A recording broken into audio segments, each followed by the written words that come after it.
자, 그런데 이제 약간 초상치 분위기가 되는 이제 국민의힘이 더 사실 관심사예요. 이제 전당대회를 빨리 열자는 게 이제 한동훈 계보의 주장인 것 같습니다. 그런데 또 아시겠지만 김문수 후보도 41% 득표를 놓고 졌지만 잘 싸웠다라고 생각하는 그 국민의힘 내부에 또 지지 움직임도 있는 것 같아요.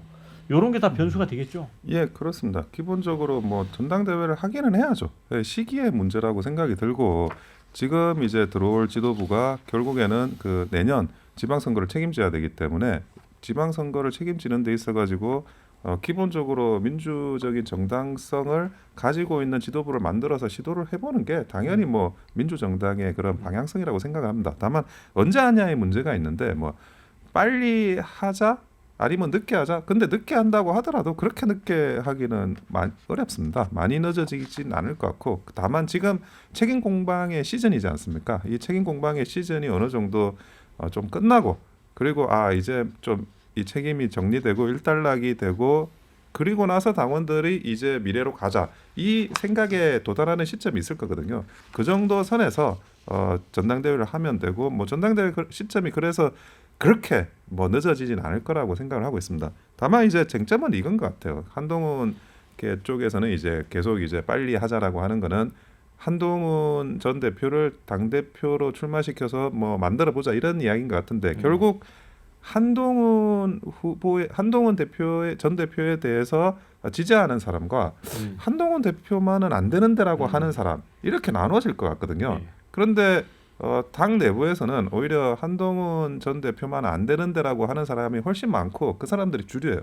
그러니까 그 사람들이 어떻게 하면 한동훈 대표를 좀 저지할 수 있는 그런 후보자를 물색할 수 있을까라고 생각이 미치게 될 것 같고 그러면 그 과정에서 뭐 전반적인 어떤 그 후보자 출마나 이런 것들이 가시화될 것 같습니다.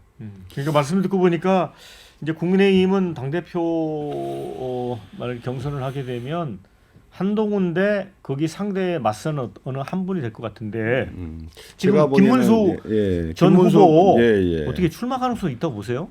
본인은 뭐 생각 없다고 했는데 본인은 그 41% 득표를 나름대로는 어려운 선거에서 성과를 냈다. 이걸 좀 강조할 것 같고요. 또 이번에 또 대왕 훌라후프 돌리면서 건강을 과시하면서 출마할 가능성이 높다고 보세요? 분명히 그 당의 당권 지분을 차지하려고 하겠죠. 근데 이제 다만 이제 지금 국민의힘의 가장 최다 계파인 이제 친윤계하고 김문수 이제 측하고 어떻게 이제 그 같이 합해질 수 있는가 이건 좀 의문보가 찍힙니다. 그리고 이제 한동훈계와는 워낙에 지금 이번 대선 기간에도 뭐 사실상의 선거 운동을 하는 건지 자기 당권 도전을 위한 그걸 하는 건지 모를 정도로 그렇게 했지 않습니까? 그래서 이미 감정의 골은 패일 대로 패여 있는 것 같고요. 그만큼 당권을 두고 앞으로 치열하게 싸울 것 같다. 즉 당내 내용이 쉽게 가라앉지는 않을 것 같고 그 수습하는 과정이 좀 걸릴 것 같다. 이렇게 전망이 됩니다. 김문수 이제 후보는 정말 당 대표에 관심이 없습니까? 이게 쓰레기통에 뒹구는 거라면서 아주 완강하게 부인을 하던데요. 예, 뭐 지금까지는 전혀 관심이 없다는 게 본인의 어떤 워딩으로 봐도 팩트고요. 다만 앞으로는 어떻게 될 거냐. 그 문제가 지금 있는데 근데 지금 아까도 말씀드렸지만 한동훈 대표가 그러면 대표되면 좋겠냐라고 물어봤을 때 대부분의 그런 당의 주류들이 그거를 이제 거부를 하고 있는데 지금은 뭐 여러 가지 뭐 그 경선 과정이나 한덕수 후보 단일화 문제나 이런 과정이 있었지만 그렇지만 이제 그렇다고 그러면 누굴 내세워야 된다는 거냐라는 문제가 봉착이 되면 그분들도 그 냉정한 판단을 하실 거라고 저는 생각을 하고 있어요. 근데 심지어 그분들이 당 밖에 있는 무소속인 한덕수 총리까지 끌어들여서 후보로 세워보려고 했던 분인데 아니 그 자기가 될 수만 있다 그러면 누구라도 옹립을 하려고 할 거라고 저는 보여지고요. 그 부분과 관련해서 뭐 여러 가지 그런 제반의 그런 정치적인 상황들이 앞으로 뭐 적어도 최소 일주일 열흘 이상은 많은 길게는 한 달까지 이런 이야기들로 엎치락뒤치락 하게 될 것 같습니다. 하지만 결론은 거의 정해져 있어요. 한동훈을 저지할 수 있는 사람이 누구냐. 거기에 대해서 뭐 결론으로 다면 사람들이 다 생각하는 게 일치될 거라고 보여집니다. 그런데 이제 김문수 후보가 이제 집이 이제 관악산 근처잖아요. 예, 예. 거기 그 산에 있는 체육시설에서 대왕 훌라후프를 그 보통 사람은 들지도 못한다고 그래요. 그거 들고 뭐 돌리고 턱걸이도 5개씩 하고. 그래서 그 영상을 누가 올렸습니까? 일단은 누군가 찍었다라는 게 큰 김재원 비서실장이 올렸다는 설도 있더라고요. 뭐 수행하시는 분이 찍어가지고 이렇게 좀 나눴는데 전파를 했는데 그 김재원 의원께서 또 본인 페이스북에 올리셨더라고요. 그러니까. 그래서 이거와 관련해서 대왕 훌라후프 돌렸다는 게 곧 그 당대표 출마 선언이다 이렇게 볼 수는 없으니까요. 하지만 대왕 훌라후프를 돌리긴 돌렸는데 굳이 영상을 또 이렇게 영상이 좀 돌고 그 영상을 김재원 전 의원이 올렸다는 거는 그거는 김재원 의원의 생각은 좀 있는 게 아닌가 하는 생각은 듭니다.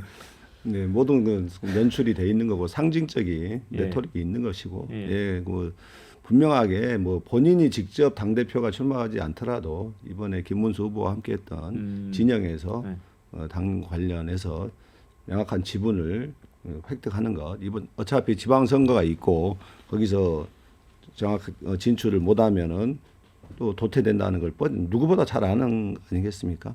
그렇기 때문에 어떤 식으로든 당권과 관련해서 영향을 미칠 것이다. 저는 그렇게 보고 있습니다. 그 수단, 표현 중에 하나가 이번에 대왕 훌라후프로 표현되지 않았는가 그렇게 보고 있습니다.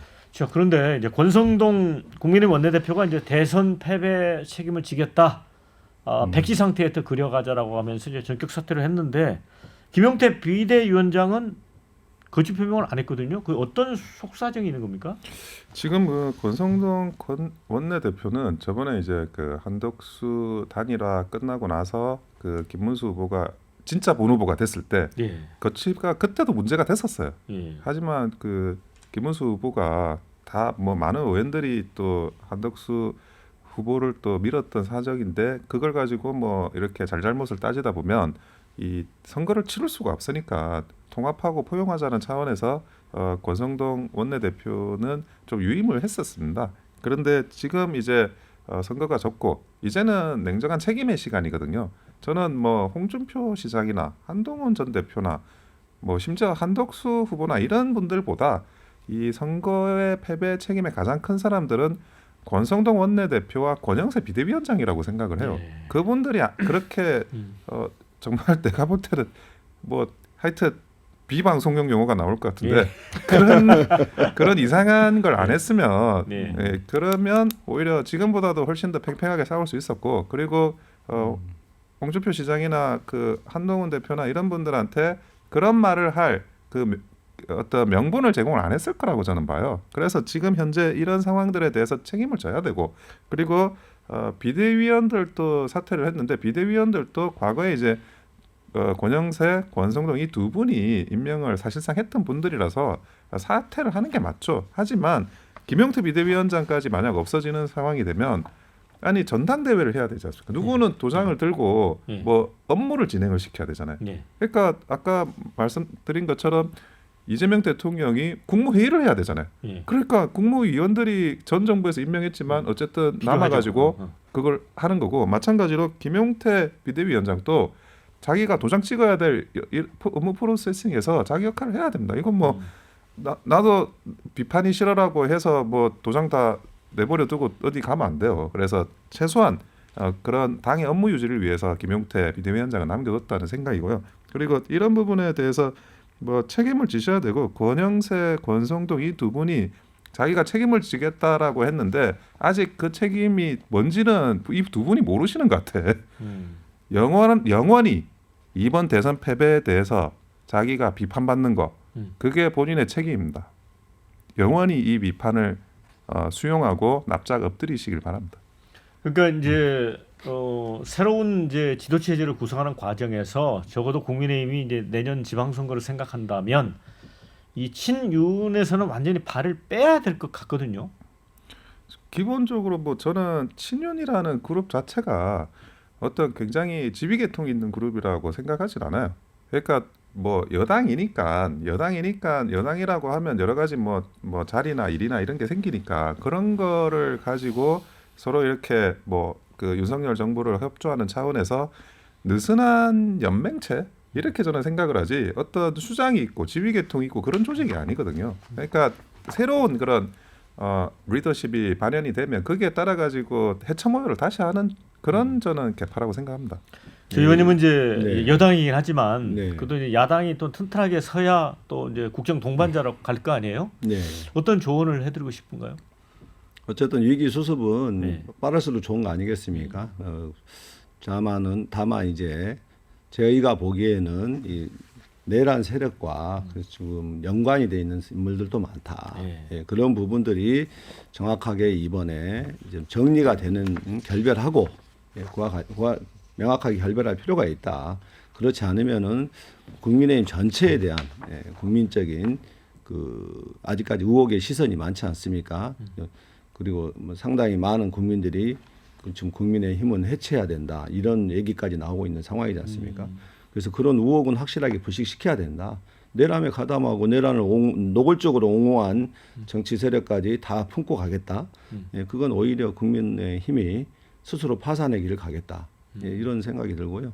그리고 지금 위기를 수습하는 과정에서 권성동은 사퇴하면서도 저 김용태 비대위원장에 대해서 동반 사퇴를 요구했는데 예, 그건 어불성설이라 생각해요. 어느 정도 아까 원영수 단장님 얘기했다시피 당 체제를 정비하는 과정에 그 기본적인 프로세스는 진행을 해야 되니까 그 부분은 일정 공감이 가는 부분입니다. 네. 다만 이제 이 문제를 풀어 나가는 방식은 김용태 비대위원장이 나름대로 결단할 필요는 있을 것 같다 이런 생각이 듭니다. 예, 무조건 한 개파의 그 비대위원장에 지금 한동훈계 이렇게 자림해가지고는 지금 그렇게 분란만 더 키워진다. 예, 그래서 과감하게 조기에 그 지도부 전체 일신과 수습 이런 걸 좀 하는 게 오히려 본인의 정치력을 나중에도 발휘하는데 도움이 되지 않겠는가 이렇게 생각합니다. 네. 그 김용태 비대위원장이 지난번에 이제 당론이 윤석열 대통령에 대한 탄핵 반대였잖아요. 이거를 당론을 취소하는 거 짤막하게 어떻게 하는 게 맞다고 생각하세요? 그거는 그 일단은 중지를 모을 필요는 있을 것 같아요. 그러니까 의총이나 이런 데서 중지를 모아가지고 이 부분을 어떻게 할 건지 의원들의 의견이 일단은 제일 중요하니까 그래서 그분들의 의견을 듣고 그리고 나서 김용태 비대위원장이 만약에 당론 변경이 필요하다고 그러면 당론을 변경하는 거고. 개인적인 생각은 어떠세요? 그게 궁금해서.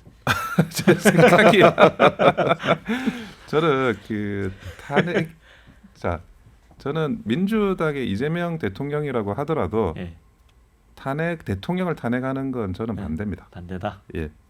그러니까 당론 변경하면 안 된다. 자, 마지막 주제로 건너가겠습니다.